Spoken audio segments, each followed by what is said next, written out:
From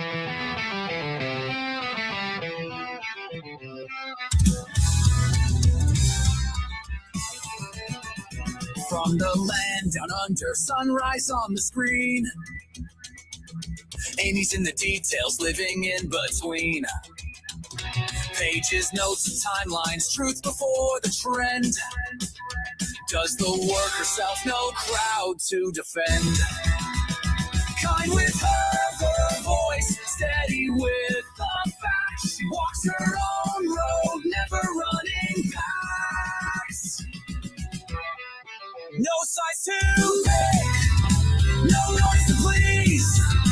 She cuts straight through the echo trees.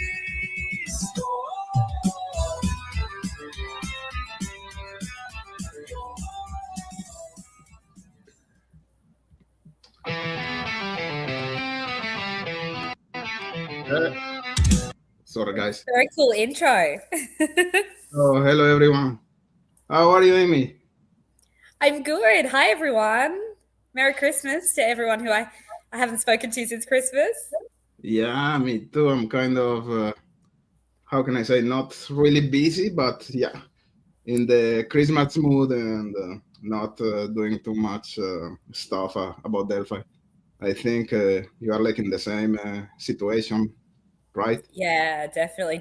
I was in a sick bubble and then I was in my happy Christmas bubble. So only now delving back into Delphi the last couple of days. How was your Christmas? It was good. It was really nice. Yeah, my kids are still young enough to really love all the magic of Christmas. So it was a busy few days, like playing Santa and elves and things, but they had the best time. I don't know if you guys can hear. There's kookaburras laughing. Can you hear that noise? Yeah, I can hear it. That's the kookaburras, guys. They really do laugh. That's funny. That's cool. Excellent. Let me see who's here in the chat. We have V, and this is a very important comment, by the way. Today is Libby's birthday. She would have been 23 years old today. Yeah. Happy birthday, Libby. Yeah, this is sad. Christopher Toffer is here. Toffer is from Australia as well. Oh, fellow Aussie. Yeah, we have some weird person here commenting. That was me. Dieter, how are you, Dieter? Happy Beautiful to have you D. here. Nice to see D. Jamie is here. How are you, Jamie? Finn, how are you, Finn? I saw Finn yesterday in Case by Case, the Case by Case channel. Nice chat. Hi, Finn. Nice to see you. Deb is here. Hey, hey, Deb. Hey, Jamie. Hey, Christopher. All of you guys. This is a question for you, Amy. Do Aussie say Merry? That doesn't sound right. Merry Christmas. Merry Christmas. Do I sound different when I say Merry? You're asking the wrong person because, you know. Anyways, Big J, how are you? Oh, ¿cómo estás? Hey, Big J. Sister is here. The Sister. Royal Wit.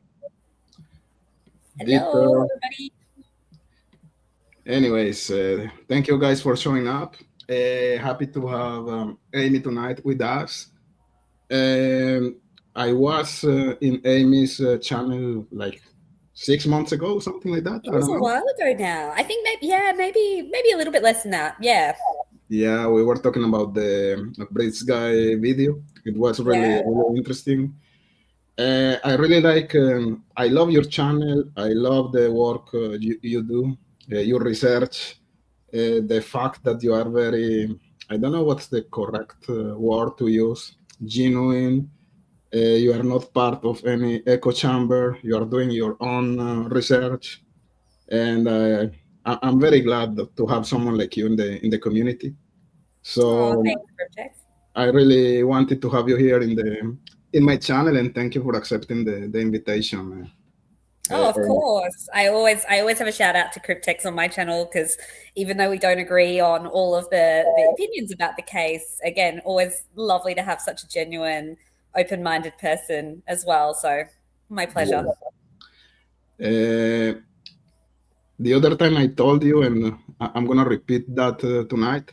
your accent is very hard for me. So if sometimes I have to, sorry, Amy, what are you telling me? What are you saying? Excuse me for that, but I need to slow down. I do speak very quickly, so I'll try and slow down a bit. no, it's fine. It's my bad hearing. But no, so far it's perfect. Um, let's start by. I know that a lot of people already know you, but I want to know something about you. Anything you can tell us that I don't know without Okay. compromising your privacy, let's say. Well, I mean, yeah, I think probably most people know some of the key facts about me. So I live in Australia and I was born in England. So I do have a bit of a posh Australian accent, which is why I can put on a bit of a British accent. But I've lived here since I was 9. And I'm a clinical psychologist. I worked in the jail system. I've always had a really strong interest in true crime. So my first job out of my clinical training was in a maximum security men's jail, where I did lots of treatment of anxiety and depression mainly. I didn't do a lot of the forensic work. But yeah, I'm a mom. I've got two little boys. I'm a massive animal lover. So I have Spooky, who's a bit like Cripsy. They look quite similar. Spooky's my big black cavoodle, and I'm a big cat lady. He's got 2 cats, and I'm quirky. I have ADHD, possibly other elements of neurodivergence too. I definitely think I have some autistic traits, and I think a bit differently.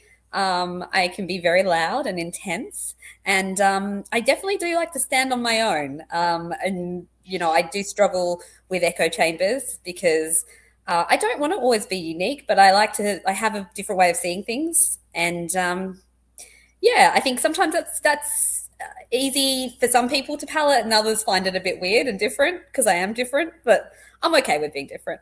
Oh, that's awesome. Different is cool, actually. And one thing that I really like about you is that you are very kind, you are very nice, and sometimes people confuse kindness with weakness. And Yes. you are also a very strong person. And when you have to speak and when you have to stop something that is not really correct, you do it. And I really like that because I feel like I'm kind of the same. I try to be nice, I try to be kind, but sometimes you have to be adamant at some point, let's say. So that's really Yeah, cool. that was actually a lesson I've had to learn over the last few years because I was always a bit of a pushover, and I probably still am largely. Like I would definitely largely rather just agree with people than make them cranky with me. But I think I just had enough of that. And I think Delphi's actually probably been the turning point in my life. I literally got to a point where I was like playing sweet and small all the time. And it's not playing, like I'm not acting, but just always being sweet and giving in to others wasn't helping me because, I got into this space to advocate for Rick and for the girls, and I can't do that by just agreeing with everybody. So I've had some people behind me that have supported that. Actually, Dee, who's on the screen now, is one of those people. I've had quite a few people who've really backed me up in asserting myself and not playing small anymore. So I will always try to be I think I'm always respectful even when I disagree, but if people are rude to me now, I don't stand for it anymore. Great. And I can see also that your channel is doing great. Your growth is like really fast, let's say, and that's That's because really of exciting. that's because of your great work. So congratulations for that. Thank you. It's also the great support. I've had support from you, and I've had support from Diana, and I had support from Josh as well, Low Light Recovery. I've had support from Prof as well, and Adrienne, like lots of people who again, we all have very different opinions, but I think we've really just sort of been able to have a nice, respectful communication, and so people have recommended my channel, so I really appreciate that. Cool. No, you deserve it. And when you were talking about you working like as a clinical psychologist, like in a prison, in a maximum security prison, something like that. Yeah. Did you? How can I say? were you in some type of process, like let's say the Delphi process, as an expert, giving your opinion or something like that, or no? No, so I worked at a rehab jail where they had a mixture of psychologists. So they had general psychologists, forensic, and clinical psychs. And the team basically did the offender programs, so like violent offender programs where they have them do a group program, sex offender programs. But my role, because I was the clin psych there, I took more of the welfare kind of position. So a lot of my work was screening, suicide screening, supporting inmates who were high risk, so people like Rick, and also just treating people with anxiety disorders. So a lot of the time, they're underneath the criminal behaviors was just a lot of mental health issues that had never actually been addressed. So I got to do a lot of work with some people who'd had significant trauma. A majority of the inmates had had a lot of trauma, and sometimes all they needed was actually just somebody to actually be curious about them, to validate their life experience, and to have hope for them, to actually give a damn. And so that was kind of my job, and I really enjoyed that because when you actually work with the offenders, you see so many of them have just been so badly hurt by the world, and they wouldn't have gone down the paths they went down if they'd grown up perhaps in a family like mine or yours. And so it was actually really, really beautiful work. I came across very few people who I would say were psychopathic. There are some, of course, but the vast majority are just they're trauma victims a lot of the time. Cool. Are you still working in prisons, or that's over? No, so that was my first job many, many years ago, and I would still have continued it, but it was living away from home. And at that point, I was young and single, and I was living away from my mum. I just lost my dad, so I was like, no, I'm going to come back and live in the city with my family, and then I got married and had kids and stuff. So now I work in private practice. So I see like a range of clients. Sometimes I do deal with the legal system. Sometimes my clients get themselves into trouble, not very often, luckily, but occasionally, I work with people again who have trauma, ADHD, and so sometimes impulse control can be an issue, and they'll get themselves into trouble for driving offences and things like that. But yeah, nothing big now. I don't deal with violent offenders. Okay, great. So that's a great experience for sure. Talking about Delphi, how did you start covering Delphi? You are in Australia. How so you were like into Delphi? Tell me about that.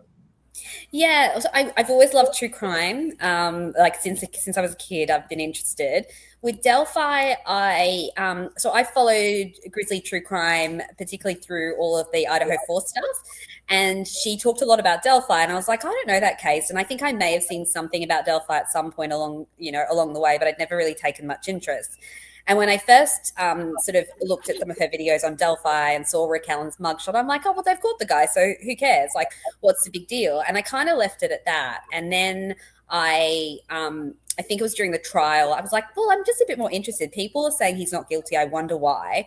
And there was something about Rick Allen. I still, to this day, can't put my finger on it, but there was something intuitively that just felt like he was innocent. And I wouldn't use that as my basis for saying someone's innocent or not. Obviously, your intuition isn't everything.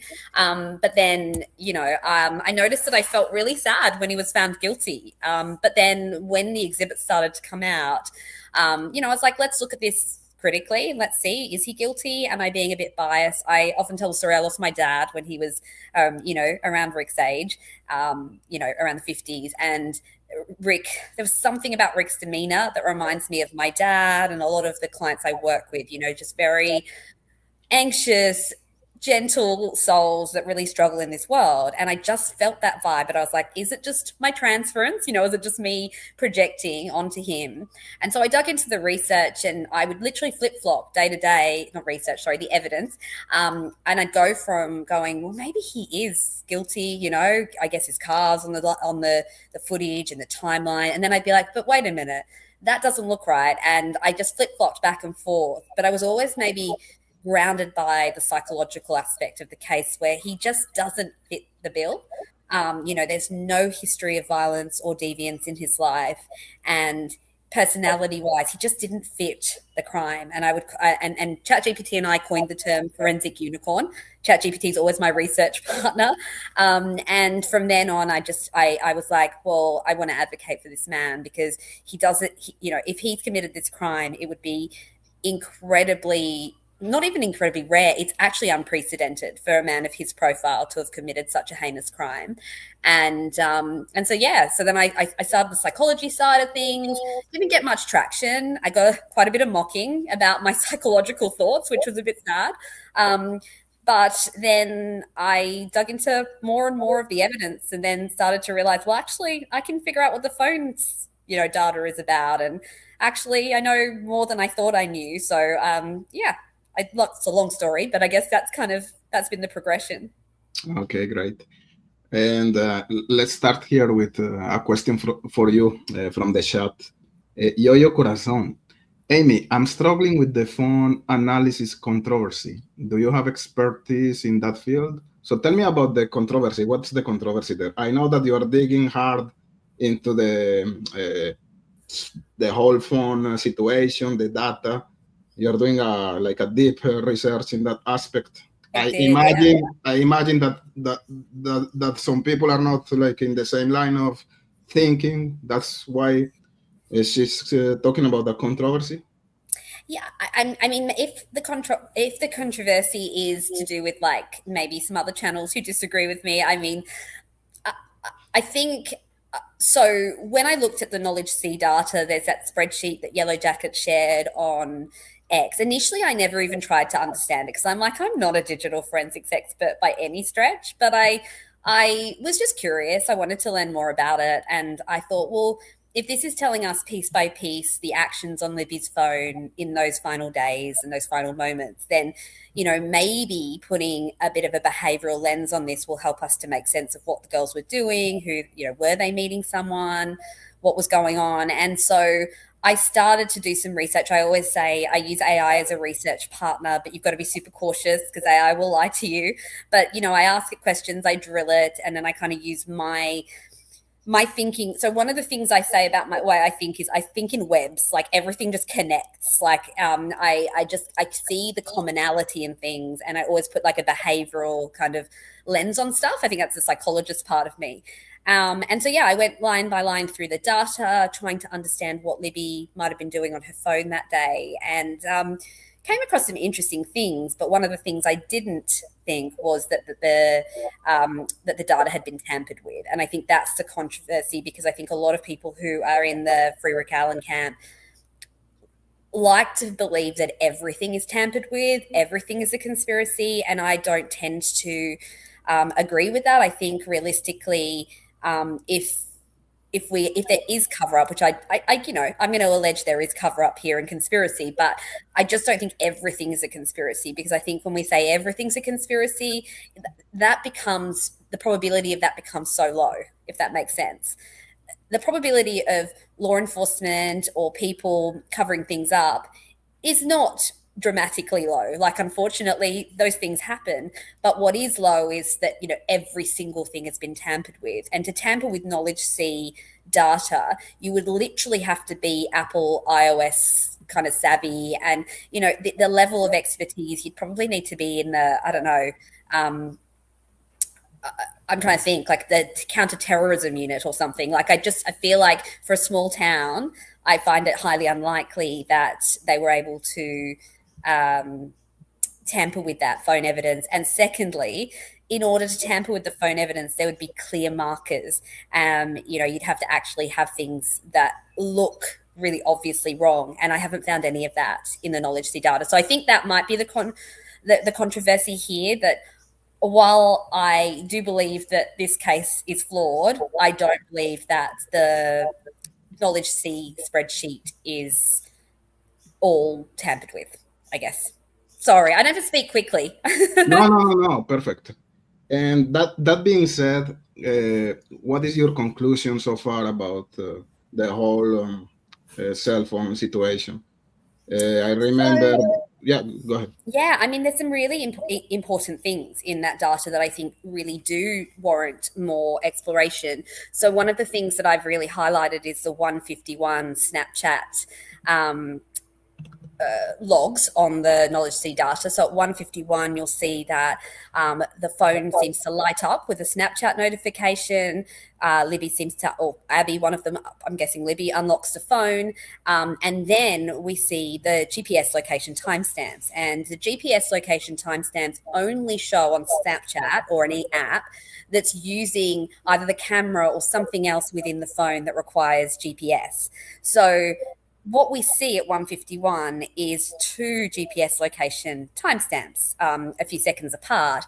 And most of the time on Snapchat, when you're taking a photo, it will show one GPS location timestamp. And we see that throughout Libby's phone data. You know, we've got the Snapchat image in the cache, and we see the GPS location timestamp. But in this occasion, we see start and end, which to me suggests it's a video. Now, to me, that's very important because if the girls are taking a video at 151, they're already on the 501 heading towards the Monon High Bridge. We've never heard anybody say that a video was received or sent. We've never seen any evidence of that. And I know there's a 207 photo that's not in the cache, but we've all seen the screenshot of that. And the timing is just too coincidental that about a minute or two later, Betsy Blair sees young bridge guy standing on platform one as though he's looking for someone. So to me, I put two and two together and said, you know, is it whoever's there has said, are you guys here yet? And they've videoed, yeah, look, we're here, we're headed up to the bridge, and he's looking for them. He's waiting for them. And I think when we add in some of the stuff we've seen from the appeal paperwork, that there was intention to meet someone at the trails that day, and maybe that person said they couldn't come, but how do we know that person didn't come or someone else wasn't part of that? So I do believe that the girls were meeting someone at the bridge. I believe that's young bridge guy. I don't think that's the same as old bridge guy. I do think there are two guys on the bridge. Any idea or hypothesis about who was that young bridge guy, or not at all? I think so. My sense was that the intention probably was to meet someone they trusted and that they knew. Whether that was the person they met or not, I don't know. But I think whoever they met wasn't someone they didn't trust, because we see the 207 photo. They look fine. They don't look upset. And I think, again, when you look at the phone data, it's around the 208 mark that things change. Libby locks her phone quite suddenly at 207 and then doesn't access it again. She doesn't unlock it again. Then we get the bridge guy video that is filmed from the lock screen. So my sense as well, if we kind of tee it up with bridge guy video, is that the young bridge guy gets them onto the bridge and halfway across. And then I don't know, does he back away? Does he run away? I don't know where he goes, but I think then old bridge guy starts approaching them and they're cornered. And we can kind of see that. I think it takes about 7 minutes to walk across the Monon High Bridge at a sort of reasonable pace. And so I think old bridge guy probably pops up after that photo and then corners the girls, and then Libby starts to freak out. You know, the young guy's disappeared. She's on her own on the south end of the bridge. Abby's on the bridge. She's cornered. And so she starts filming from the lock screen covertly.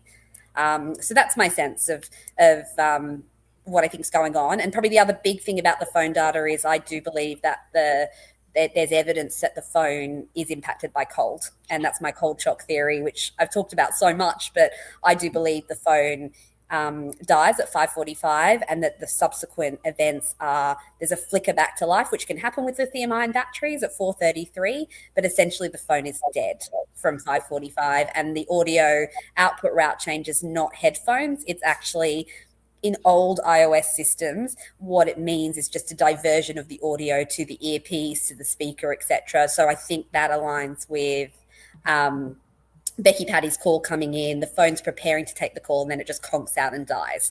And then the 10:33 is just to clean up the artifact, which we see on phones. So, condensing a lot in there, but I think that the phone data is supportive of the fact that the phone is there throughout the night.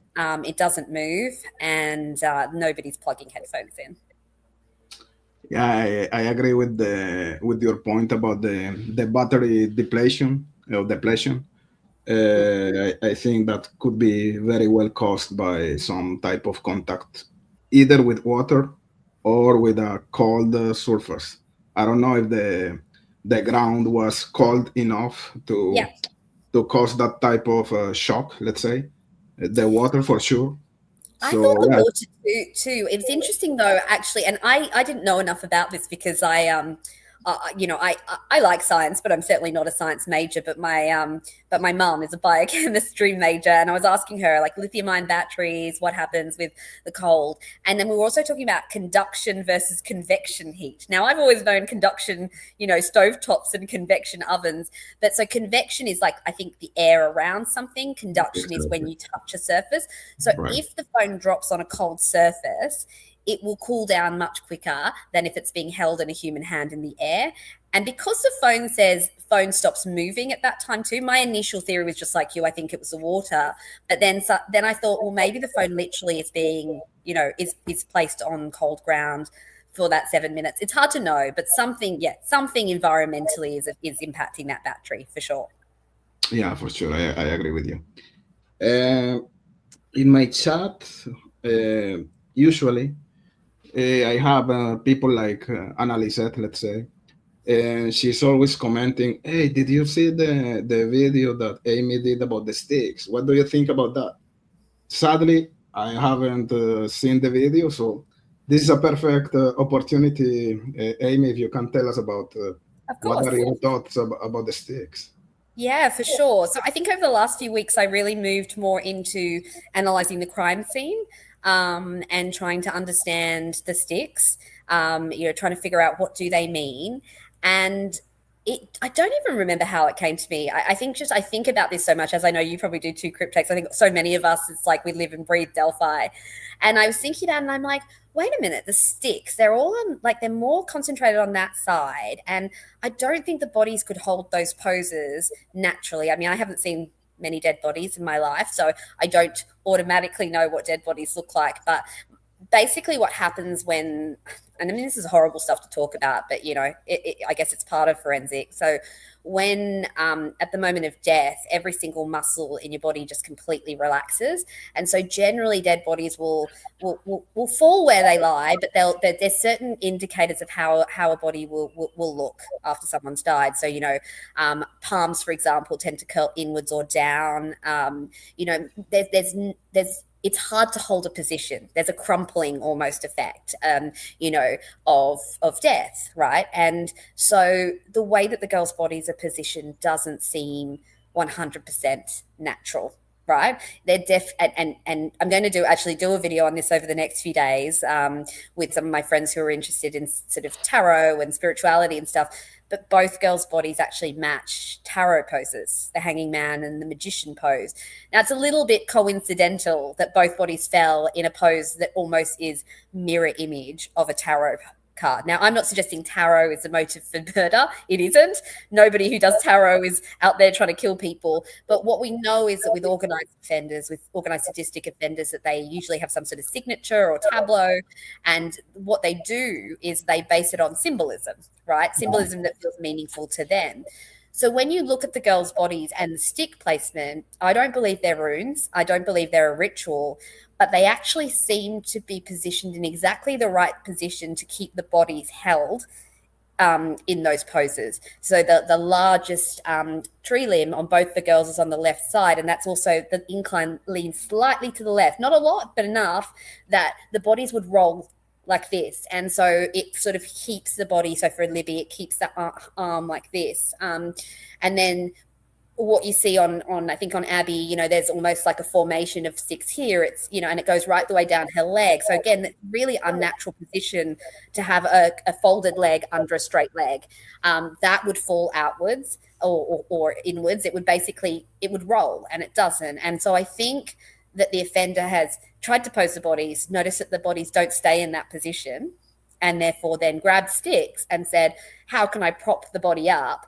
And so they're not a formation so much as they're placed in sort of hinge joint areas to keep the bodies looking the way that he wanted them to look. So that's again, it's biomechanically sound as well. I've done a lot of research. My mum wouldn't help with this. She was refusing to look at sketches of dead bodies of teenage girls. I don't blame her. It's pretty horrific. But I did a lot of research, and yeah, those bodies wouldn't actually be positioned that way without the sticks being there to hold them in place. Wow, that's very interesting. So that would be like a mix between symbolism and like a functional purpose, you know, Yes, something like that. exactly. And that would explain why it's just a 3%, for example, because I mean, I think most of us would agree that that's not going to cover the bodies up. And even the crime scene investigators all conceded that. None of the crime scene investigators at trial even suggested that it was actually concealment. And what you also notice is the person, if they've got a fantasy in their mind of how they want the bodies to look, they don't want sticks all over the bodies. It seems like they've really concentrated on areas where they would have to have sticks to maintain it. And it's been a bit of trial and error. And what that suggests is if an offender is willing to stay there long enough to make the bodies look the way they want them to look and fiddle around with sticks, this is very suggestive of an organized offender and very suggestive of a sadistic offender, because most reactive offenders, so if we take Rick's confession, they're not going to stick around to try and stage a body. So the only time reactive offenders might stage a body is if they want to kind of get someone off the scent. So if I've you and I were having a fight and I kill you, and then I make it look like a break-in, so no one thinks it was me because I was sitting with you just an hour earlier. So it's very consistent with somebody who has a fantasy in their mind about humiliation and domination of the victim. So that's very much in line with a sadistic offender. Yeah, interesting thoughts, Amy. I agree with you. I don't think that the sticks are like a formation that was intended to represent runes at all. I don't think at all about sacrifice. To me, some type of signature, maybe. Of course, there are symbols that are important for the killer or the killers. And beyond that, when you said, I know you were talking about the sadistic fantasies and stuff like that, but the the posing, the staging of the bodies, do you see something there like that could be, I don't know, a representation of anything, or who knows? Yeah. So this is what I'm curious about, and that's why I'm going to get some of the girls who are much more knowledgeable in this area than me to talk about, because I do think that there is symbols and there is a reason. It's usually, look, with status, it's usually humiliation and dominance and power. And I know a lot of people have speculated, was Libby the intended victim? Was Abby the intended victim? Was it both?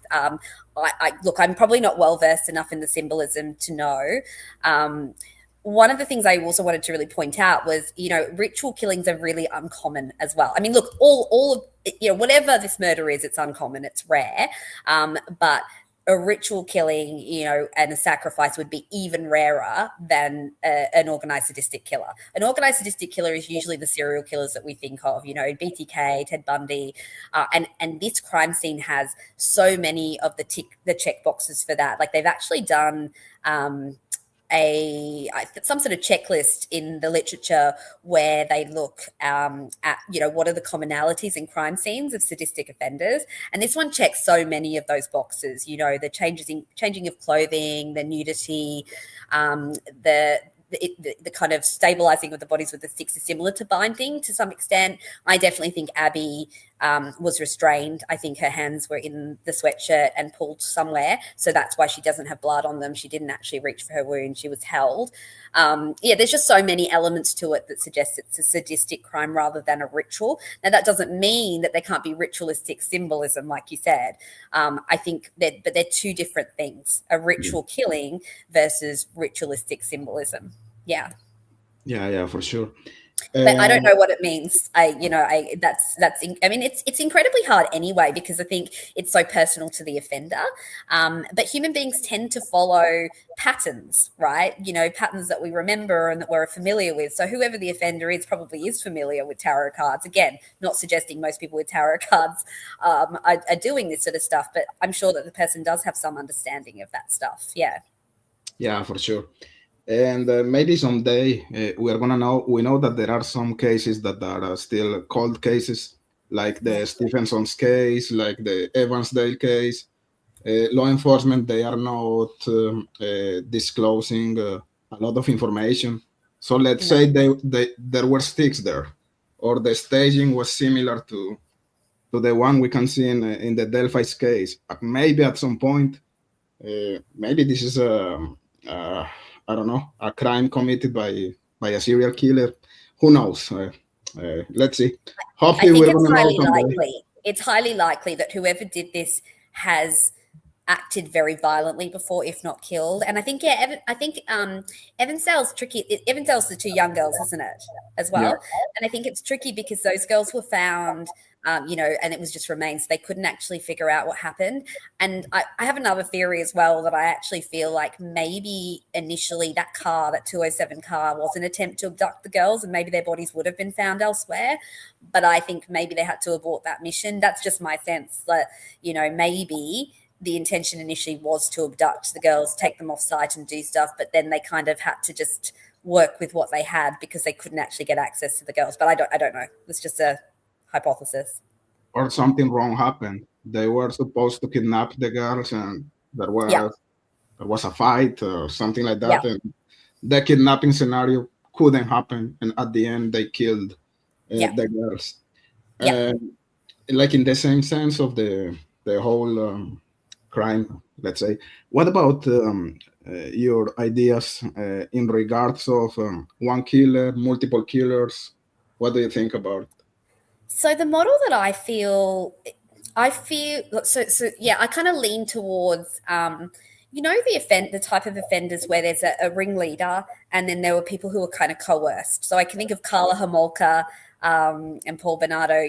I'm not suggesting Carla Homolka was innocent, but she was more coerced into it. And I think, but you have that sort of central psychopathic, sadistic figure.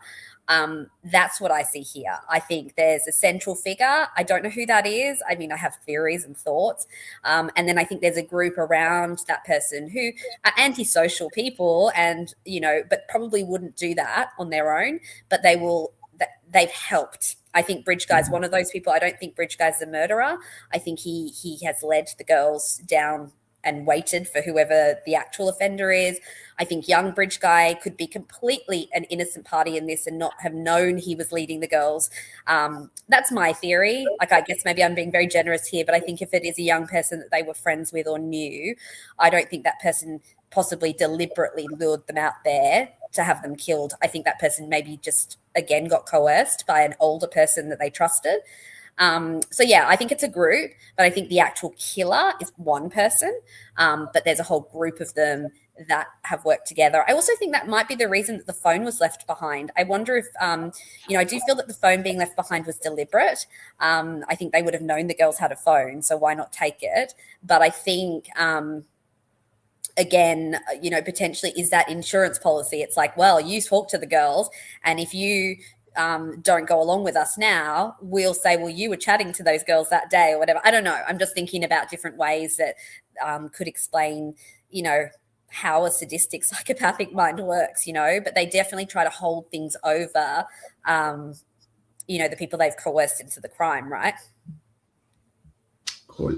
I agree with you about the concept of helpers, let's say, because we have a lot of examples when we have people committing murders together, like a team, let's say.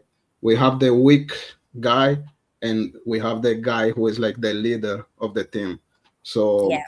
it's gonna be weird to have two leaders or two weak persons. It's always 100%.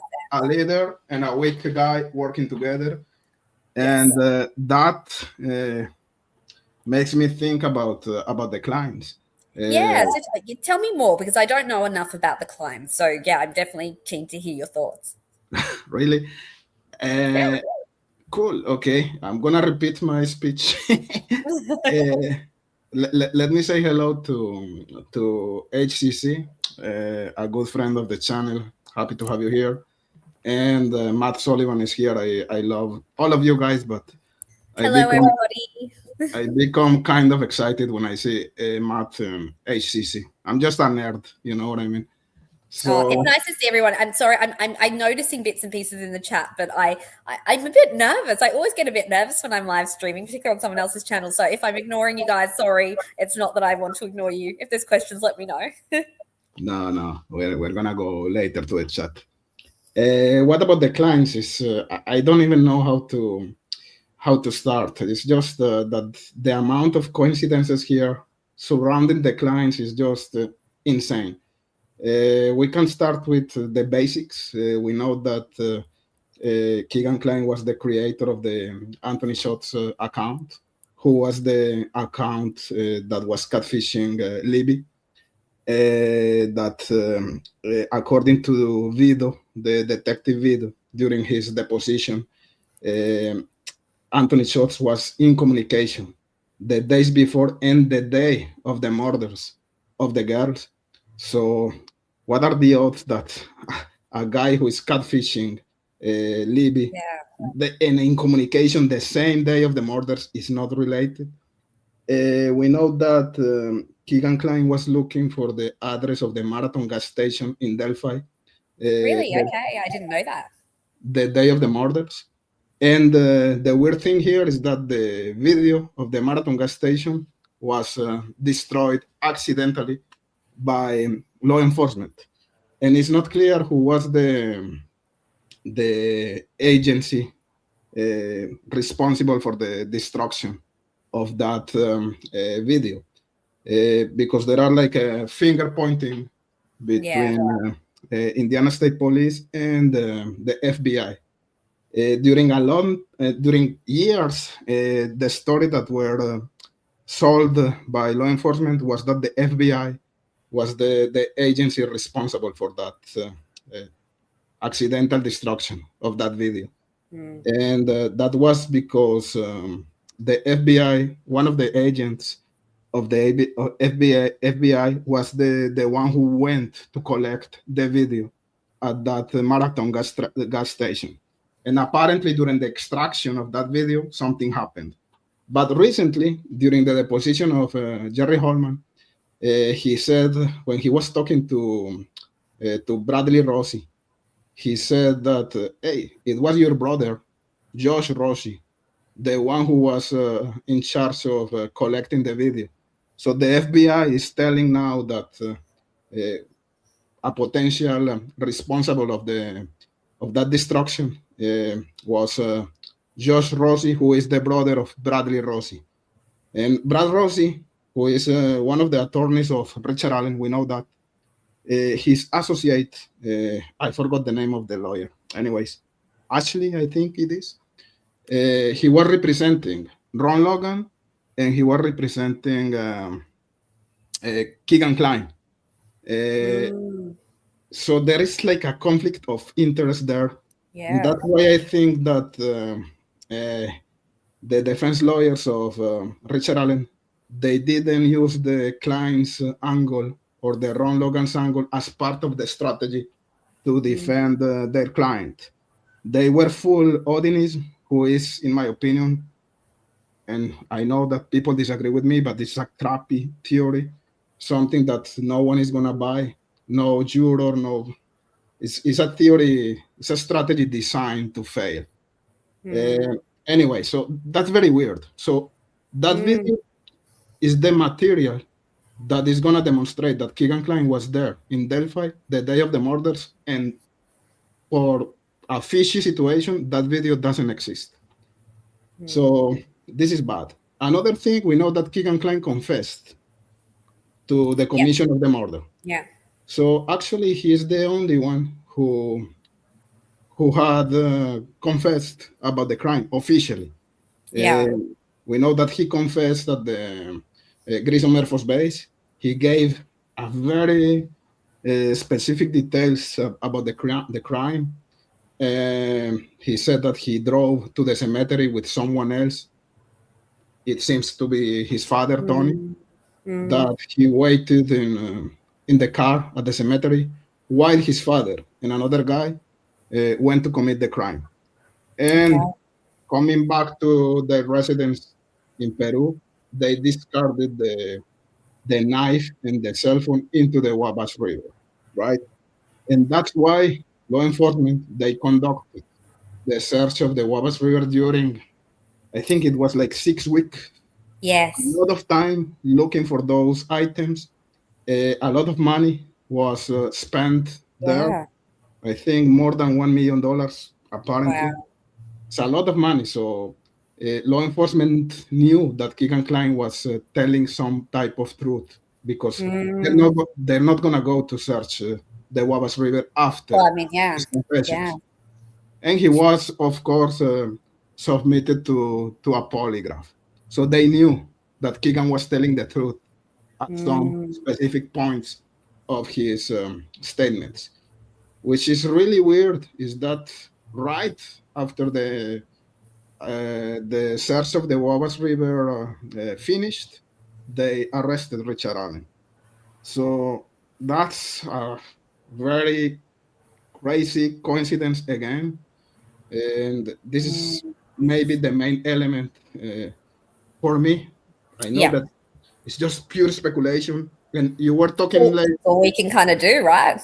you were talking about intuition, and to me, it's just almost impossible that confession of Keegan Klein, that search of the Wabash River, and that arrest of Richard Allen are not connected somehow. Yeah. So I think that Keegan Klein he gave Richard Allen's name to law enforcement. Now I don't know Mm. if Richard Allen was the killer or, as you said, he was a helper. He was someone just being the lookout, someone leading the girls to the Yeah. crimes. I don't know. Why do But you think that law enforcement would lie? And like, I mean, obviously not in general. We all know that they could lie for lots of reasons. Why do you think they would make this lost tip narrative up instead of saying that Kegan Klein suggested it? Why is Kegan Klein potentially being protected? Do you think by them? because I think that the main, I call it the holy grail of this case, the whole explanation here is the Dropbox. The Dropbox, right? Yeah. So to me, Keegan Klein, they found something very big in that Dropbox. I think that Mm, someone with power in that community, a politician, someone connected to Holman or to Carter or someone with power that to the McCains was in that Dropbox. And yeah. because of that, in my opinion, they did a deal, an Yeah. anonymous deal with Keegan Klein. So that's why Keegan Klein was not convicted to the Of the murders. murder. Yeah. That's my theory. So I mean, yeah, I mean, there's certainly like lots of things that kind of weigh in there. I mean, it's not like it's not unreasonable to put those things together for sure. Yeah. Do you feel like Kegan Klein or the Kleins have any connection with any of the Odonism people? Do you feel like there's any chance there? I mean, no. no, no, no, not at all. To me, those are two things totally unrelated. Mm. And we can talk about Keegan the whole night. There are some things that blows your mind. Yeah. He was sending money to Libby, and that's in one of the transcripts. The agent, I think it was Vido, who was talking to Keegan. He says, "We have the money, the Anthony Shots money account going to Libby." So he was sending money to Libby. Mm. We have the press announcement when what's the name of this trooper? Jeremy something. He went to national television to say that we are looking for the creator of the Anthony Shots account. This Mm. guy is not someone that is only catfishing people. It's not. It's not only someone behind the computer. Yes, because He's that's a very different profile, isn't it? Yeah.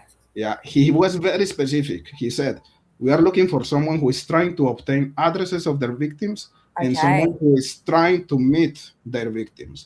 And Wow. when we talk about Keegan Klein, we know that he was that type of person.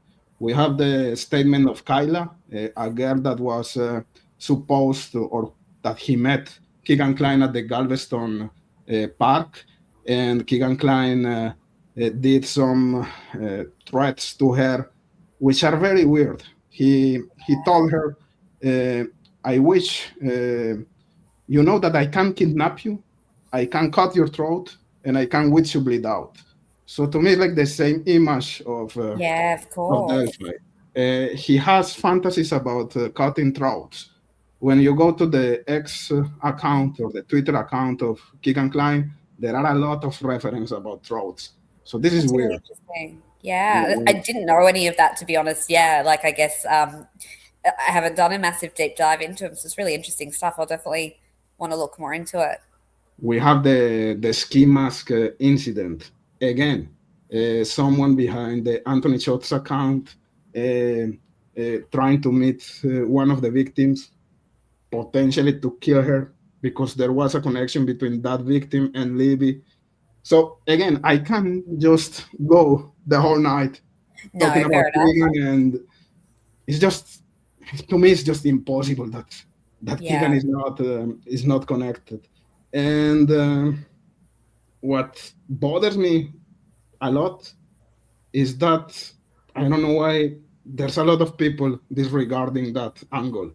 And to me, that's the most logical angle Mm. to defend Richard Allen. And Yeah. and I see that in both sides. In the pro prosecution side, of course, people that Yeah. think or that pushes the narrative of Richard Allen being the killer and the only one, they're not gonna say, ah, yeah, the clients were involved. They are gonna stay with Richard Yeah, Allen that's being the. right. They're very certain that it's a single offender. It's his confession, which I have to say, forensic psychology research, based on real cases, would say there is no offender who just goes, "Oh, one day I'm gonna sexually assault two teenagers in broad daylight, and then I'm going to get freaked out, and instead of just kill them quickly, I'm going to take them across a creek, and then sadistically kill them and stage their bodies." So, Richard Allen's, whether you believe he's guilty or not, his confession to Dr. Wala is that confession is a total fantasy, and I don't mean good in a good way. It doesn't happen. There's no offender who suddenly has a breakdown at that age and picks two victims and murders them in that way. So yeah, I mean, it's just not a logical story. So I think we both agree on that cryptex. And look, I don't actually have a firm. I have a theory of what I think happened, but I've never really talked about it in much length because I don't know enough. Like I think my main focus has always been, helping to prove Rick's innocent, which of course would help to know who did it. But yeah, I'm not overly invested in any particular real offender. Like I know the offender profile, Mhm. but who that is, I've never really kind of said directly. So yeah, interesting. Like a lot of those things about Keck, and I've heard you say some things because I do watch your lives, so I do hear some of the things. But there's so much information in our heads going through with this case, you can't kind of handle all angles. But it's certainly an angle I want to kind of circle back to. And yeah, good to hear your thoughts because I know you know a lot about it. Yeah, no, no, no. And coming back to my point about, I understand that people that are in the pro guilty angle, they don't want to know anything about Keegan. That's fine. But people in the other side don't get it Yeah. at all. So that blows my mind. Like, come on, guys. And now that we have the appealing process, when you read that filing or those documents, they still talking about Odinis. They don't mention Keegan Klein at all. Zero. No, do you know So the appeal?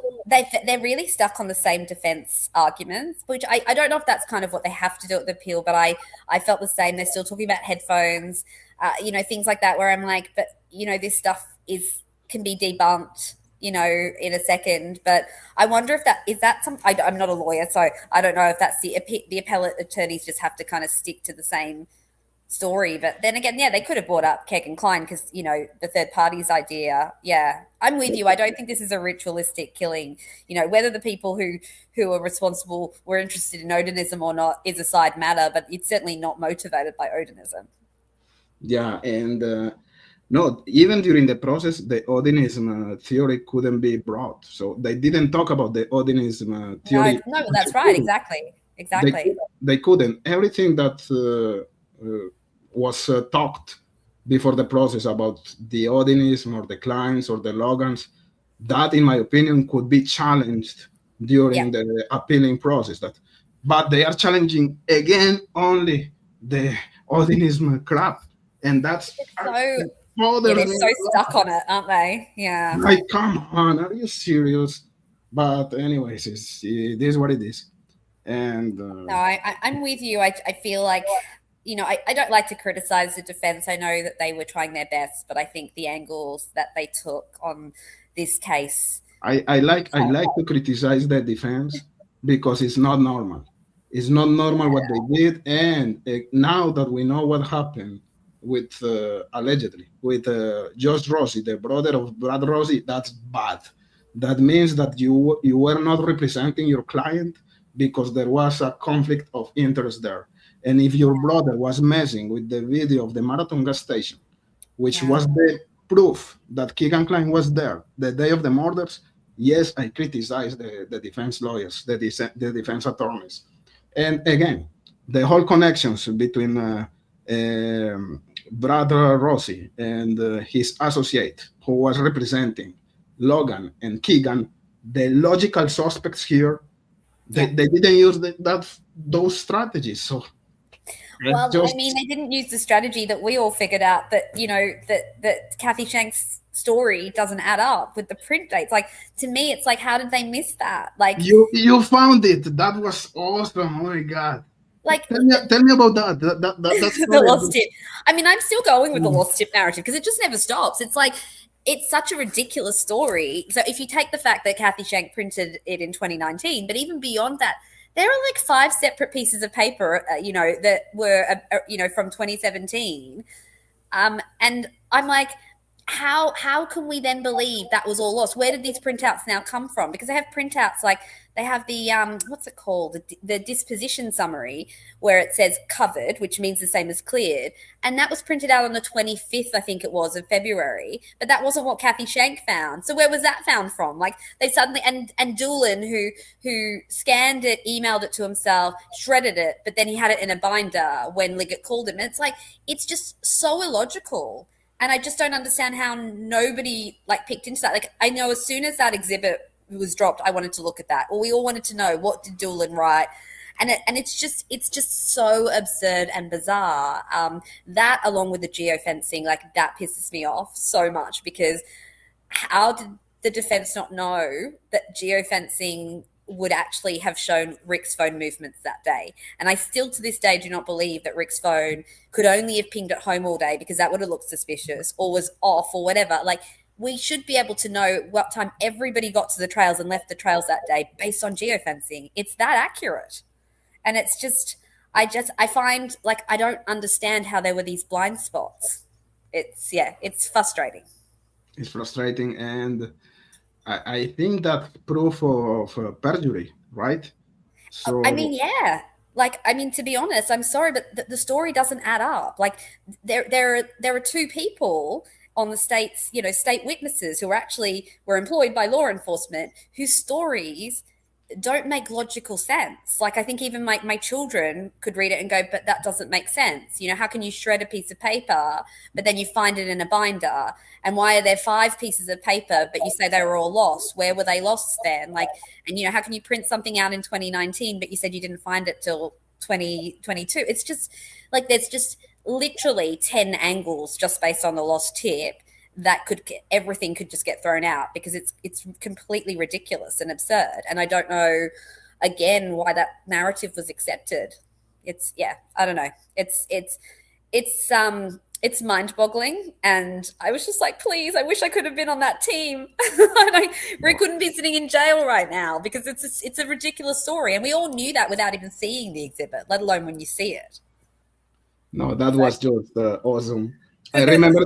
I remember the day you did a video about that, or you posted in X. I don't remember yeah. that. Well, And yeah, I because I was just doing a video just looking at the exhibits, and I was just like trying to figure out what Dan Doolan had written, and then all of a sudden I'm literally on camera going, 2019. Why did they print this in 2019? And yeah, from there it kind of rolled into a whole series of videos on it. And even the other day, I went back to it and found something else. Actually, sent something to the lawyers. Just before Christmas that I found. I'm not going to go into too much detail on it. I want to see if they actually follow it up first. But I actually think I know why potentially Rick was cleared in 2017, based on again the lost tip. I think there's clues that he was definitely cleared. That disposition summary was printed a week after he was interviewed, and that would have been given to the lead investigator. There's no way they didn't know about Rick Allen in 2017. So, no, yeah. I was so excited that day that I did a live to talk about your Yeah. discovery. It was so exciting, wasn't it? I mean, it was like this, and I just find it again. So, I mean, I know in the appeals process you can't bring up new information, so I guess that couldn't show up. But like, I cannot wait till that gets hammered in, whether it's a retrial or PCR, because it's ridiculous. And Yeah, there's Kathy Shank being held a hero, and no offense to her. I mean, maybe she's a patsy for law enforcement. I don't want to of course. cast aspersions on anyone, but it's like It's not maybe she is. it's It's just evident. total lies. Of course. No, no, no, no. I, Yeah. at least in my case, I call it as it is. It's evident that she was a patsy, and it's evident that she committed perjury. And I don't know if in an appealing process it is possible to use the Apparently perjury not. side. Probably not, but Which sucks, right? I mean, this is the it thing. I sucks. can't stand that he has to sit in jail for another, I don't know how many years before Yeah, they can actually put that argument out there. And this is why I just feel like the investigation before it went to trial, I just wish they'd found some of these things, because I don't actually think we'd be sitting here right now no. talking about Richard Allen still if they had, because I don't think Richard Allen would have been convicted, regardless of whether people think he's involved or not. But if they pointed out that perjury, and and potentially there was more exculpatory information in discovery. Like I always say, if anybody ever gets the geofencing data leaked, give it to me. I will sit for hours with highlighters and maps, and I will figure out who was on the trails that day. But No, no, no. yeah, That was great. Again, let me just go to the chat for a while, sure. because the guys, they have an opinion about the 43 years period that was obtained by Keegan Klein. They say that that is not a great deal in the case he Mm, made a negotiation. It is an awesome deal, awesome. So you can be convicted with death penalty, with life behind bars, with 130 years like Richard Allen. He got 42 years, and he's not gonna pay 42. He's not gonna serve 42 years at all.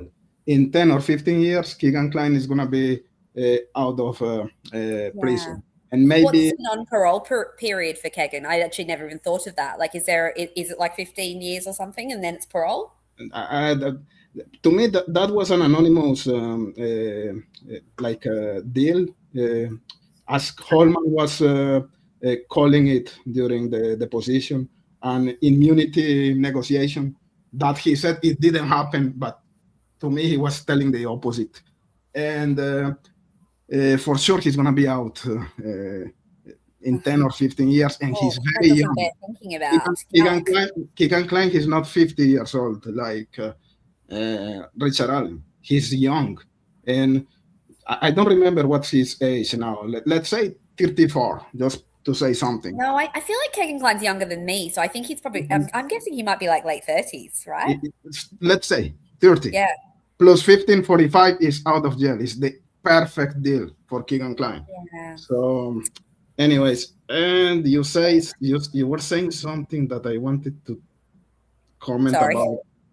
Oh, I forgot. I forgot. Sorry, I have a lapsus. No, Anyways, it's okay. I go off on so many different tangents. It's hard to follow sometimes. So, Yeah, what do you think about the crime scene though? Do you yeah, so you do think organized like sadistic offender, like signature? Um, I still have like a conflict ideas. For sure, they went there to meet the clients, Anthony Shots. Anthony Shots was part of the whole uh, crime, in my opinion. Uh, Keegan and Tony, they went there to meet Libby. Libby didn't know. She knew that the guy was Anthony Shots. I think that it's interesting that Libby went with Abby because if you're gonna have like a date with a guy, you're not gonna be alone. You're not gonna be with because your friend is gonna be like it's gonna be It's weird. usually just one. Yeah, exactly. It's just usually one person that goes. That's yeah, for sure. So now we know that Abby was supposed to meet Logan Holder as well that day. Yes. So to me, that's an indication that the girls they were planning to go there to have like a double date. That's what I think. And Oh, okay. Okay.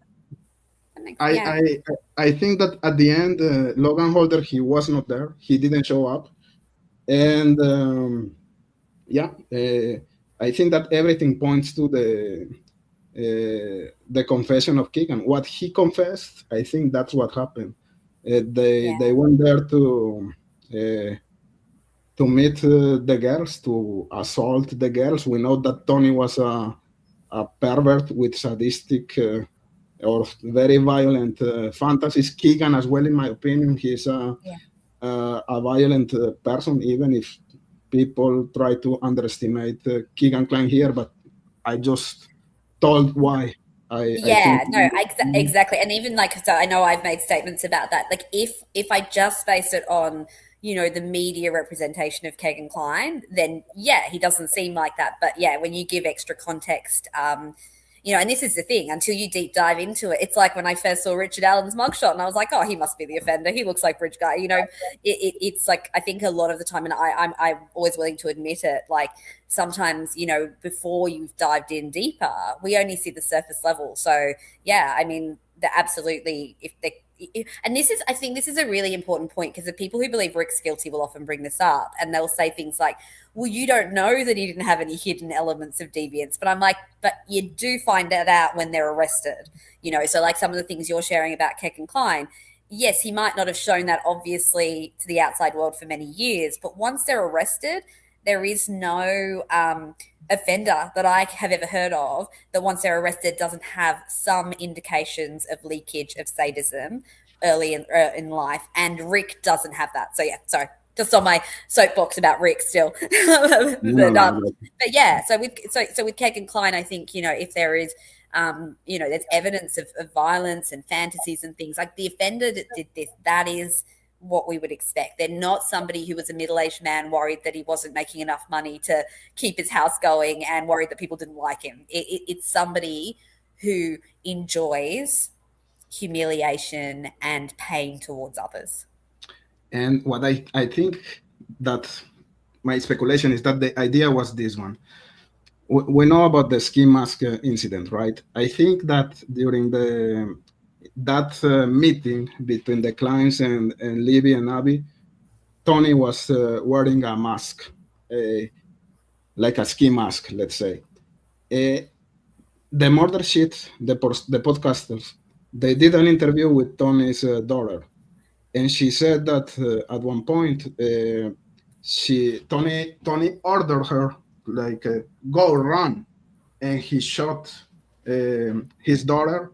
I think the bullet missed her shoulder for centimeters, something like that.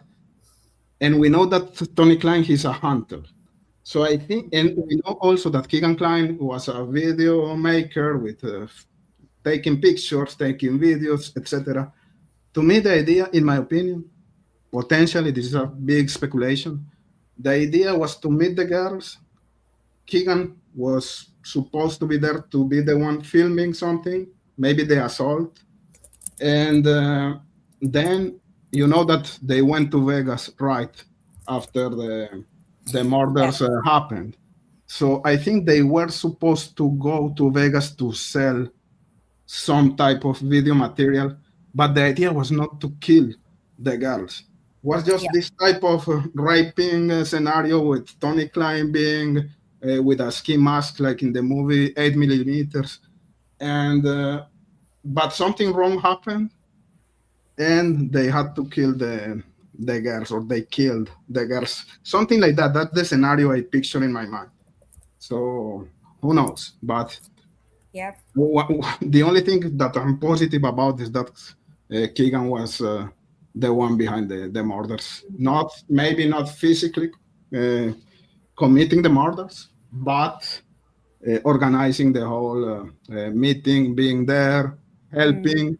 Now we know that there was, and that's very important also about Keegan Klein. And I don't know if you know Steve from True Crime Web. I've seen him, but no, yeah, don't know enough about him. No. So he was a previous or a former crime scene investigator or crime scene technician. I don't know what the proper term. He has a lot of experience with this type of cases. He's the one who was making a lot of noise about how unlikely is that both girls they didn't have defense injuries, Yeah. not pointing to multiple perpetrators. And anyways, he's great. He was here in the channel a couple of times. He's a great person. He's bright. And one thing that he told me the other time when I was doing the interview to him, he told me the thing that bothers me the most about Keegan Klein was the search he was doing when he was in Vegas in Google about how long does DNA last. Heard about that one. Yeah, that's hard to reconcile, isn't it? Really, So why was Keegan Klein worried about his DNA it's a very present strange search. Yeah, in the crime can't scene? really reason that search away very easily, can you? Yeah, and we know that when we see the distribution of the DNA traces that were found in the girls in the bodies, we have traces from Abby, we have traces from Libby, and we have traces from an unknown male. Sorry, I have trouble to pronounce that male that word, unknown male. And the traces that were found from that undetermined male, let's say, were found in the private parts of the girls, of Libby, of Abby, also in the hands. So that's an indication that the killer or the killers were touching the girls after the commission of the murders or prior to the commission of the murders. And that's to me, that could be very well Keegan Klein. He's a pervert, he's a psycho, and he was worried about his DNA being there at the crime site or the crime scene. Why? So it's not me. It's not me saying that. It's Steve. So Yeah. I Well, try to.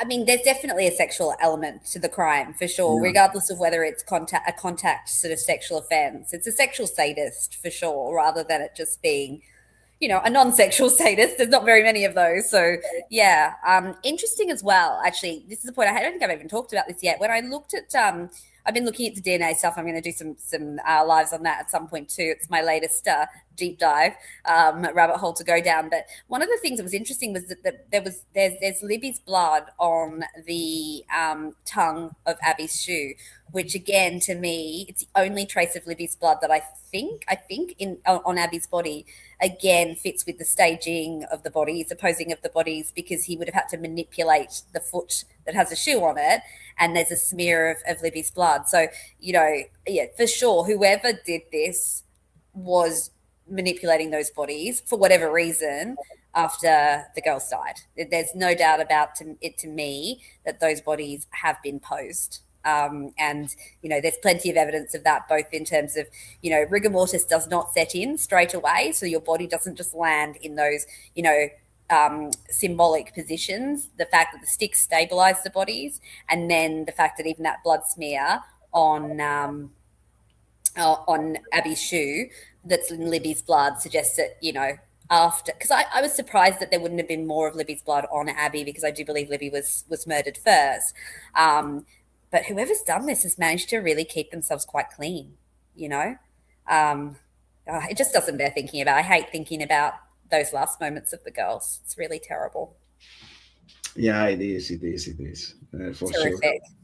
They just, I mean, nobody deserves to die in that way. But yeah, the horror for those girls, it just gives me shivers. And you know, and this is another point that I've spoken a lot about. I know people don't always believe me, but as a psychologist, and I'm going to get my mental health professional buddies on a panel talking about the Bridge Guy video and trauma.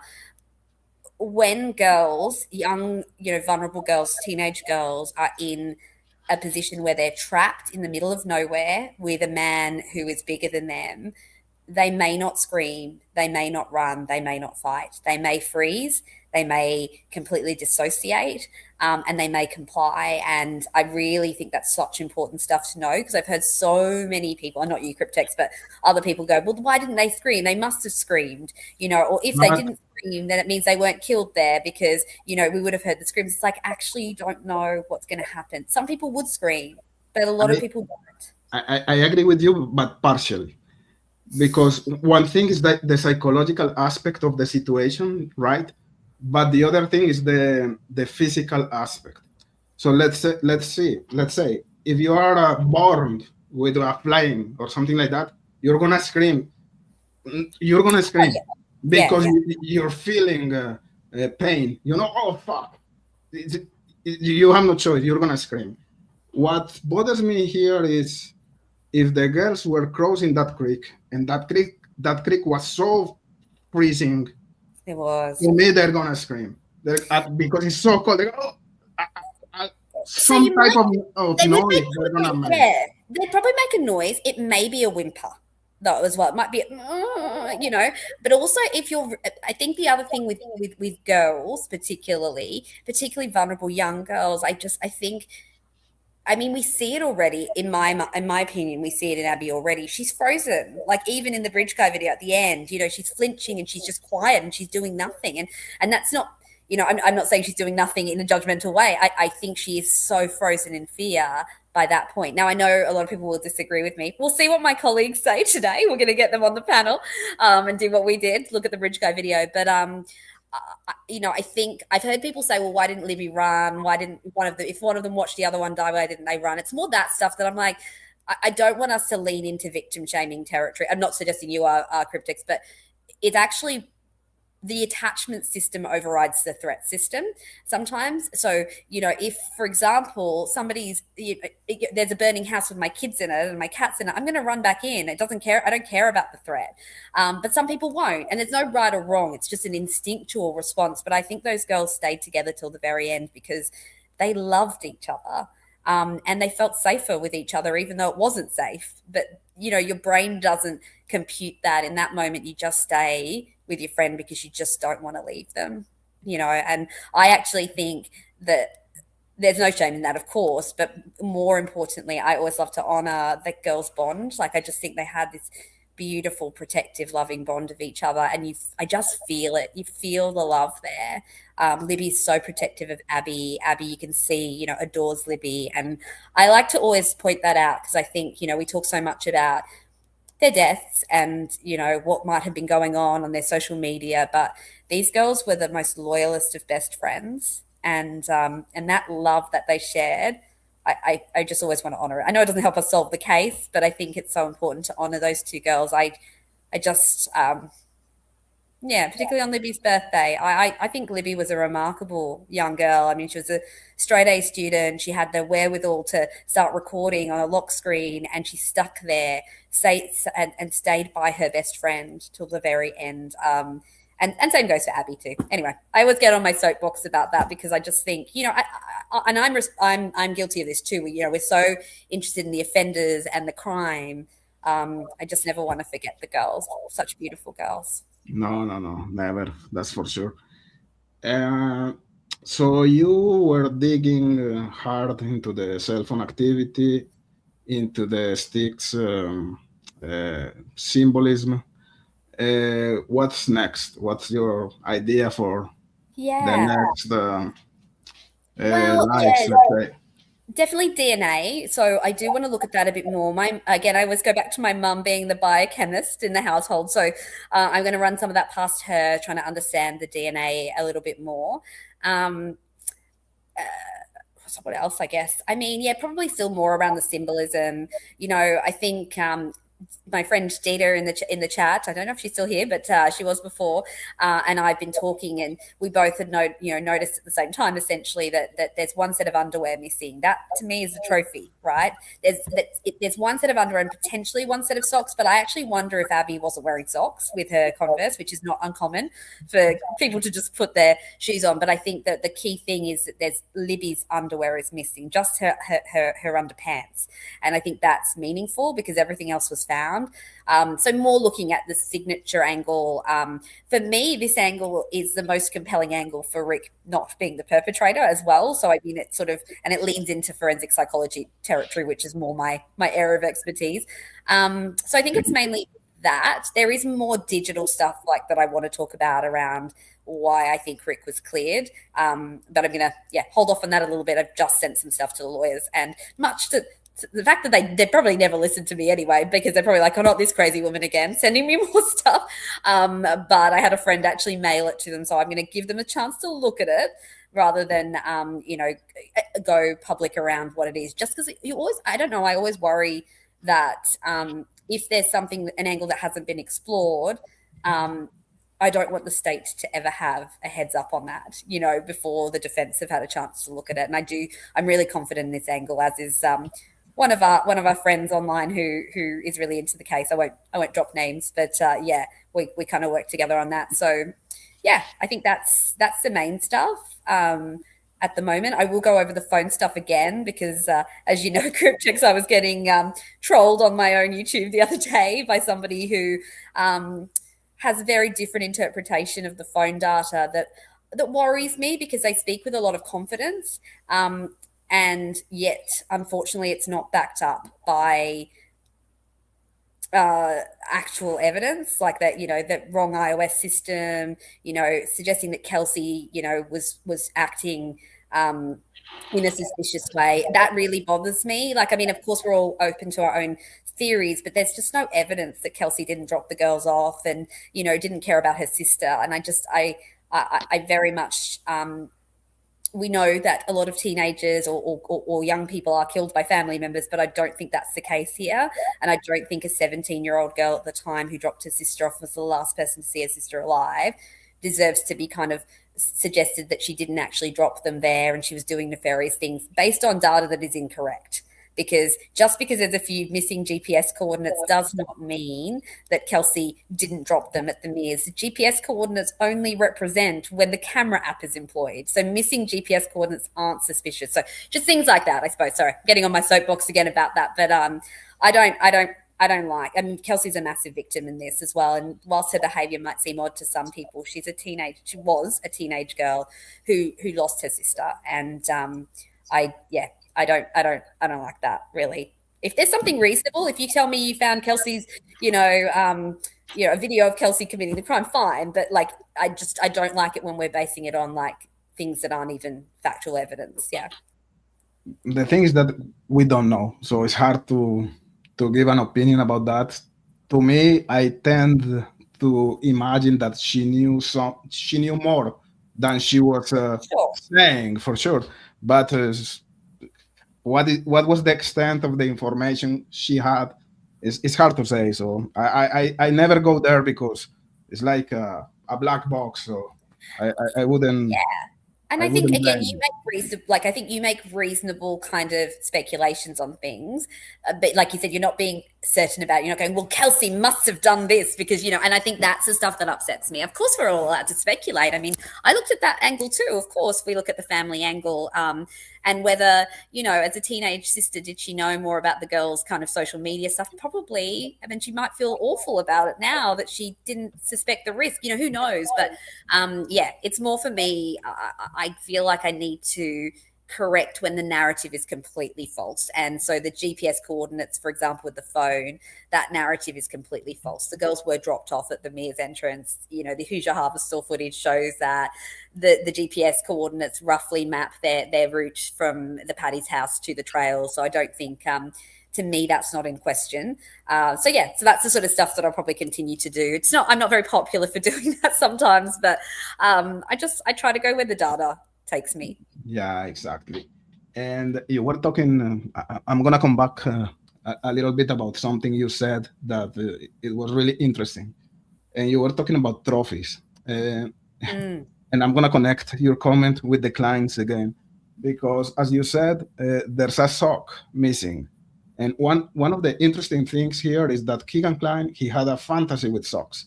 So Interesting. it's just very particular, Yeah, that's you know. interesting. So again, Well, yeah, because definitely there's 2 socks missing and there's a pair of underwear.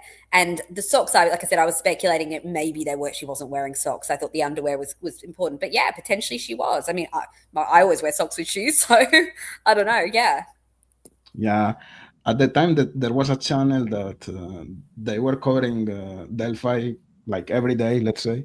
The channel is still there, but I don't think they cover Delphi anymore. The channel is Sonny. Fuck, I forgot the name. Anyways, this is a crime, shame, something like that. And they were interviewing some women that were in contact with Keegan Klein when Keegan Klein was in jail, and they were trying to catfish Keegan Klein to try to obtain information from I heard Keegan. of that. Yes. And in that type of communications or interactions, that's when the whole fantasy about the socks came out. So I found that very interesting. A sock is missing, and Keegan is having fantasies with a sock. So sounds like a trophy to me. So, anyways. You got me thinking. I'm gonna go do deep dives of Keegan Klein now. You're gonna send me all your stuff, Cryptex, any information you've got that's not widely available. I'll definitely look into it more for sure. I would love it. Maybe you're gonna go to the conclusion that it's not related at all, but I would love to know your ideas about that. And I think, Cryptex, I always keep an open mind. Like, I mean, I've evolved my opinion throughout, even to the point where, like I said, in the early days, I sometimes would be like, well, maybe Rick is guilty. And I'd have those wobbly moments where I'd be like, well, if he is, he is. Like, I'm not so tied to my story. I want Rick to be innocent. I've put in months now to advocate for him. If it turned out he's guilty, I would be, bitterly disappointed. But that said, I don't think that's going to happen unless you can show me video proof or something that he was involved. But yeah, I'm not so tied to a theory that I'm not willing to go back on what I've said before. In fact, I mean, I've done that multiple times in my own videos. I'll say something and then later I'll be like, oh, that was misguided, because I mean, it's a process, right? And people like yourself and myself, when we're streaming, we're still figuring things out as we're streaming. So there's going to be, like, you watch a video from me like 6 months ago, I probably got something wrong then that I've updated now. It's a process, and I always like to involve people in the process of me figuring it out, because I think we all like to do that together. So of course, and every single day we learn something new. A little bit of a new information is coming. Now we have that information about Abby supposing with Logan Holder the day of the murder. Right? That's very relevant. That's very important. About that text, actually, Cryptex, I'm curious. Like the text that he sends to his dad, she's missing. It's a really weird text. I'm not that suspicious about that. I mean, Libby and Logan, they were dating, they were friends, so it's normal that they were communicating. It's not like, what is weird is Libby trying to meet Anthony Shots, because they were not friends like in the real life. You know what I mean? Yeah. So that's why I'm very suspicious about that situation. But texts or communications between Logan Holder and Abby, they were friends. You know what I mean? So yeah, maybe they were supposed to meet. And I think it's the she's missing one that's weird though, because to me, at that point, everyone knew the girls were missing. In fact, my understanding was that Logan had wanted to go searching for her the night before. So it's really weird that the day after he's texting his dad, she's missing. That's all. I mean, but it's hard to speculate because, gosh, if you read people's texts, sometimes people text all sorts of weird things, but it's interesting. yeah, no, it's interesting. It's not irrelevant at all. Yeah. But at one point, I understand also. You know what I mean? It's Yeah. they're friends. No, it's not a slam dunk, that's for sure. I don't. I mean, I think I've certainly entertained the angle of some of those individuals. They do scare me. Not gonna lie. Like some of the, if you watch some of the videos of Brad Holder, and some of the stuff you hear about Patrick Westphal. Again, it's not verified statements. I don't know, but that stuff is scary. They're certainly not people I'd want to meet in on a trail system on my own in the middle of the day. But yeah, I've always kept an open mind. I think there's so many red herrings in this case as well. There can be people who are really horrible. It doesn't mean that they're necessarily a murderer. And I think this is a really key point too. When we talk about sadism, I know a lot of people go, well, of course the person had to be sadistic that killed two girls in broad daylight. And I'm like, but we're talking about clinical sadism here. There are a lot of killers who are not sadistic. They still kill, but you can be psychopathic and not sadistic. And I know for me, I'd always lumped them all in together, psychopath, sociopath, sadist, but we're not using it in that general term. We're basically saying a sadistic offender is a particular type of offender who has a history of enjoyment of other people's pain and humiliation and dominance. So just because someone's a bad person, mean or horrible or nasty or violent, doesn't mean they're sadistic. So again, this is just a little public service announcement, because I know a lot of people go, well, duh, he's sadistic. And it's like, no, a lot of offenders are not sadistic. They can be psychopathic, but they're not sadistic. Psychopath means lacking empathy, doesn't care if they hurt someone, but sadist means they enjoy it. And there's a difference. So I know for me, I always think psychopath was the worst of the worst, but actually sadistic psychopath is the worst of the worst if we're thinking about, a person that you don't want to be around. Yeah. You were talking about Bordella. They were two killers, right? There were a couple of. It was only Bordella. Which one? Sorry. You were talking about this killer Bordella or not? No, so I misunderstood something. I was talking about. I've talked about Barbie and Ken before. Maybe Homolka and Bernardo. You know though, because they're Canadian, right? Yeah, from Toronto. Yeah, and Paul Bernardo. Yeah, no, there's a very famous killer. Her name is Bordella or Bardella. Let me. Oh, okay, I'm not sure. Yeah, I thought you mentioned her name. His name is Robert Berdella. Oh, okay. No, I don't know that case. And I think he was working with another guy, and they were filming the killings. Maybe I'm mistaken. Sorry for that. But anyways, I thought you were talking about him, so my bad. No, interesting though. Yeah. Yeah, I've really looked into like so many cases that, of like I've looked at adult onset offenders particularly because, again, we know that most sadistic offenders, their first offense is in the 20s or 30s. It's not at 44. So I looked at adult onset offenders, and another Canadian, Russell Williams. You got a lot of them there, the bad guys there. Only joking. But yeah, so like Russell Williams is probably if Rick was guilty, he'd be the closest kind of comparison. But Russell Williams, like we unpacked him, a couple of months ago on my channel, and we were reading this case study on him. And whilst he hadn't committed any violent offences earlier in life, there's still this historical, they call it the dark tetrad. So, you see things like narcissism and sadism, and they show up in little leakage earlier in life. And again, I always have to plug this. We know Cryptex is about the climbs, and I'm like, Rick's innocent. That's the one thing that I'm very stuck on. But Rick just does not have any leakage of any of the dark tetrad. Like, there's no narcissism that we can see. There's no sadism. There's no lack of empathy that we can see. And when people try to use the crime to say, well, but clearly he lacks empathy, but that's circular conclusion. That's because you're assuming he did the crime. But let's take up the crime out of this. Was there any other indicators? And I don't think anyone here would say that Rick is narcissistic, power hungry. In fact, he collapsed under pressure. So yeah, always need to plug that. Rick just does not meet the profile. Rick reminds me of the neurodivergent OCD clients that I see day in, day out who literally would confess to a crime they didn't do, myself included. So that's probably another fun fact about me. I have OCD and I have spent my whole life confessing to my mum. I'll be like, but I did that. That's really bad. And she'll be like, no, it's not. Everybody does that. Or, confessing to my psychologist going, I think I have no empathy. And she'd be like, the fact that you're worried you have no empathy and you're a psychologist is, can you not see that's your OCD? So scrupulosity OCD, I always love to point this out, is the intense fear of being a bad person, of making mistakes, of being wrong and being in trouble. And I have that, and I have clients that have that. And these are the clients that will literally, if they were put in solitary confinement, would probably start to believe they committed the crime. So this is why I'm so passionate about Rick.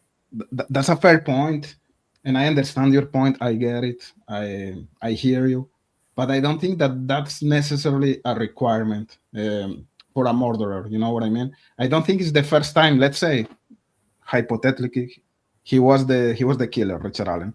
I don't think he's the first one ever that was captured or arrested, and they didn't have any evidence of violence of history before.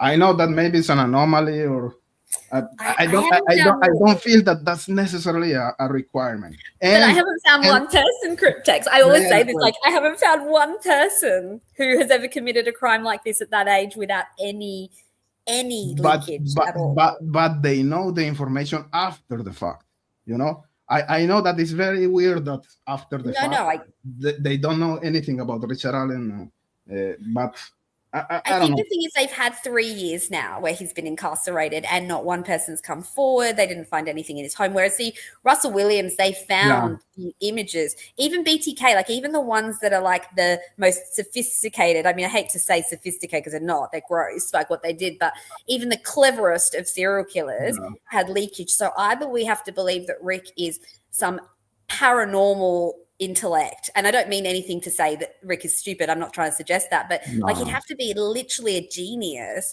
to have hidden it so well. And I mean, and that usually, if that he were like that, we would expect more of that sort of the personality traits of coldness and detachment, and yet he's actually really emotionally reactive, which is actually again at odds with this profile. An emotionally reactive person doesn't stage bodies and live in plain sight for 5 years. It literally, I think this is the thing, it's literally unheard of, and that's why I call it the forensic unicorn. It's not unheard of a 44-year-old man to snap and kill his wife. But to kill 2 girls in a trail system or to be involved in that, I do think and I always say to people, give me a case. That's a gray zone there, because when you make the difference between him being the killer and him being potentially involved, the same situation will apply, the history of violence. And why do I bring that to the table? Like 1 week ago, I posted a video where I presented an actual case where there were 3 guys that went to meet an underage girl. And I don't know if you remember this TV show. It's called Catching a Predator. So, I've heard of it, but I've never watched it. So there are like undercover agents, undercover police officers, and they talk to predators, and they try to how can I say, to make the aggressor or the perpetrator think that he's talking to an underage girl, but he's actually talking to a police officer. You know what I mean? Oh yes, where they're kind of catfishing the predator. Yeah, entrapment or whatever they call. Yeah, exactly. So in one house, there's a girl that is working with the police, and she's waiting for the guy who is gonna meet her. And in that case, there were 3 persons going to that house. But what was interesting there is that the main, like the brain of the crime, the mastermind, he was the only one that knew that there was an underage girl in that house. The other two guys, they didn't know anything at all, you know. So let's say that that could be the case in the Delphi's case. Maybe two people, they knew something, or they wanted to commit the crime, and the other guy, British guy, let's say, Yeah. he was just there to lead the girls or to help with something, but he didn't know that a crime was supposed to happen. So if that guy was, let's say, Richard Allen, he could be involved without knowing that a crime was supposed to be committed, Yeah. and that would explain that he doesn't have any history of violence. But I guess I've definitely explored that angle too. I remember, so interesting story when I first was interested in this case. As I said, I love ChatGPT, and ChatGPT was saying, I know it's hard, but Rick's probably guilty because ChatGPT will go based on what's publicly available information, and then the more I talked to ChatGPT, the more it started to lean to this middle ground, which is exactly what you just said, Cryptex, around, could he have seen something or be involved in some way, and he's, dissociated and freaked out because it's a horrible thing. But then my next question is like, well, how did he know, if it's the Kleins or if it's, whether it's Holder, the Kleins, Westfall, whoever it is, how did he know them, and why, how did he have a connection with them? And then secondly, I'd be like, well, then when he confesses in jail, why doesn't he then just tell the full truth? Like, you know what I mean? It did just, there were too many other things where I was like, it doesn't make sense then why he would not, he confesses, but then he also pleads not guilty and appeals his, it's just so much. Like it's, I mean, there's possibly answers for all of that, but yeah, it's definitely unusual.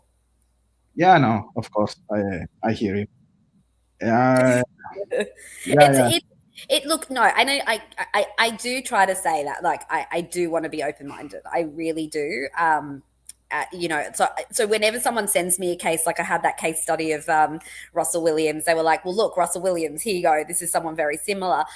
I know people probably see that I go through it and I go, so no, not the same, but I do try to use like critical analysis to be like, no, but I'm showing you why they're not the same. But yes, anybody who can give me a case, I'm always willing to look at it and do that conceptualization of that person and say, well, how similar or different are they from Rick? Of course, I've never met Rick. And again, this is a lot of the critique I've got around the psychology of Richard Allen, because people will say, well, you've not met him, so you don't know. I base everything on what Dr. Westcott, Dr. Weiler said, and historical information. That's not a lot. I would love to actually meet him face to face, because I think I could probably tell you a lot more about him if I did. There are so many, I'm disappointed. I think that there are so many more angles of assessment that needed to be done with Rick. However, they could have been done. I haven't seen the full report, but I have a very, very strong feelings, as did my colleague who looked at the case with me with less bias, around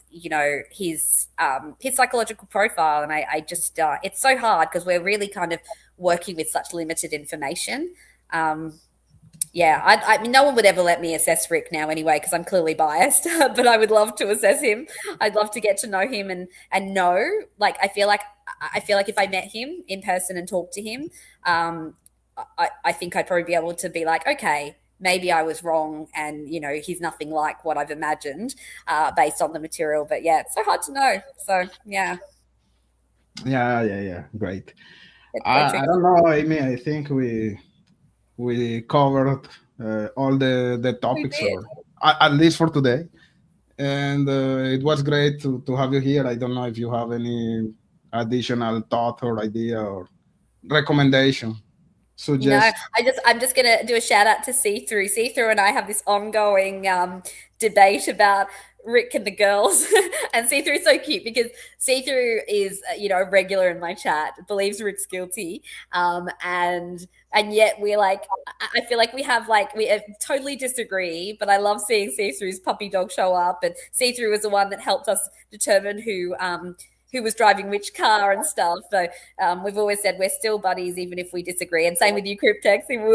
We can disagree and you can still be friendly Of with course. each other, which I love. I love that. And I think your community is very similar to mine, where you have people who think he's guilty, not guilty, on the fence, and yet we can all coexist so nicely. And I love that. So I've always appreciated that about you, Cryptex, too. But yeah, also sees through, no matter how many times sees through, you tell me that Rick is bridge guy. I will disagree, but we will still be friends.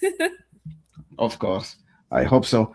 So thank you again, Amy. I hope we can do this Yeah. soon. Why not? Well, I will go and look into Keg and Klein more over the next little Cool. while, and I'll come back to you. And when I do that, we can then again do a show together and talk about what I find as well. But yeah, and watch this space, guys, because I'm going to get all the mental health professionals on it, and we're going to do the bridge guy analysis. We're here for a few days together at the beach. We're going to do the bridge guy analysis, and they're going to talk to us about the tarot cards, the Magician and the Hanging Man tarot cards. I know nothing about them, but the bodies look very similar to them. So yeah, watch this space. Let's do that, and maybe we're gonna have also more information about the appealing process, which is ongoing. So that would be food for discussion as well. But I'm gonna wait for you to talk about the clients. And, I will. I'm on it. But if you have any documents, Cryptex, about the clients that are not easy to access, please let me know, because I always go to All Eyes to look for all my docs and stuff. But sometimes it's not going to have all of the stuff maybe that you have. So yeah, let me know. For sure. All right. Well, thank you, everybody. Thank you as well, Cryptex, for the warm welcome. You've been very kind to me when other people have not liked me. So I really appreciate that. Thank you so much, guys in the chat, and see you soon. Please hit the like, subscribe if you're not, and subscribe to Amy if you're not. So, and Happy New Year, everybody. Happy New Year to everybody. See you guys. Bye. Bye. Ciao.